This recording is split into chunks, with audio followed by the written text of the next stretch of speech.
You're watching Trending this week, and what a week it's been, dominated by news of writers and film directors being bullied by the state.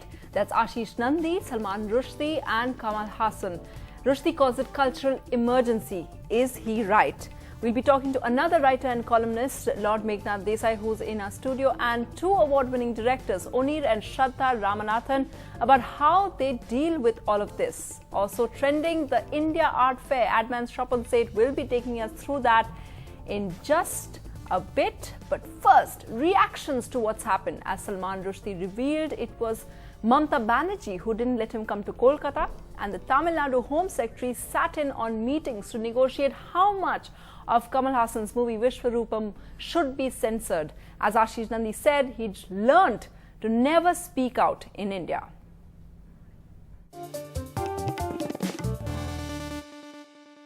I think I'll have to seek a secular state for me to stay in.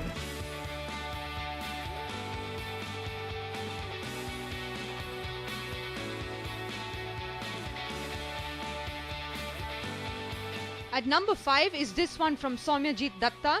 Mamata bans Rushdie, Jaya bans Kamal Hassan. Rajasthan government wants Nandi's head. Is this democracy or Talibanicracy? Minhaz Merchant comes in with this one at number 4. Politicians across the ideological spectrum silent over Mamata and Jaya's bullying of Rushdie and Kamal Hassan. Show some spine, gentlemen. Prakash Singh says this at number 3. Both lady chief ministers, Mamata and Jayalalitha, succumbed to fundamentalist blackmail. At number 2, seeing Mamata and Jayalalitha, wonder who said participation of women likely reduces dictatorship from politics? And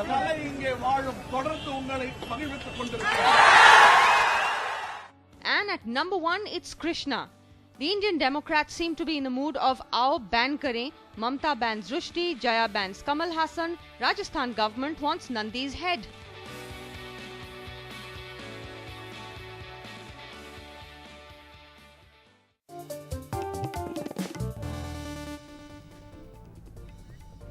So that's what we're discussing. Is there cultural emergency in India, as Salman Rushdie said? Let's go straight to our guest, Shraddha Ramanathan. Do you think there is?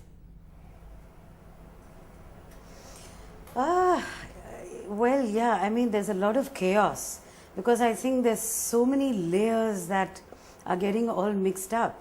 You know, I mean, political undertones are getting confused with creative freedom. And yes, I think it is a somewhat frightening situation because when you start confusing two very different domains, you know, politics and creativity, then it becomes very tricky. And it leads to a situation of chaos and speculation and conspiracy theories. So yeah, I think I wouldn't go as far as calling it a cultural emergency, not in Tamil Nadu, but I would say that something precarious is going on and we're not quite sure what it is. You say it's not cultural emergency in Tamil Nadu, and yet the fact that a Home Secretary, a bureaucrat, is sitting in on meeting and there is negotiation happening all day. We've seen whether 7 minutes will be cut or 9 minutes will be cut. How does that make, you know, you're a director like Kamal Hassan, how does that make a filmmaker feel? Very uncomfortable, I must be honest. But also I must add, Sunetra, that I don't even understand the rationale for cutting anything right now. Because the film is released all over the world, everybody has seen the uncut version, and only the Tamil people are going to see the cut version. I haven't quite understood the the exercise is futile in my head. India's #1 news app just got even better. Download NDTV's new app. Fully optimized for retina display.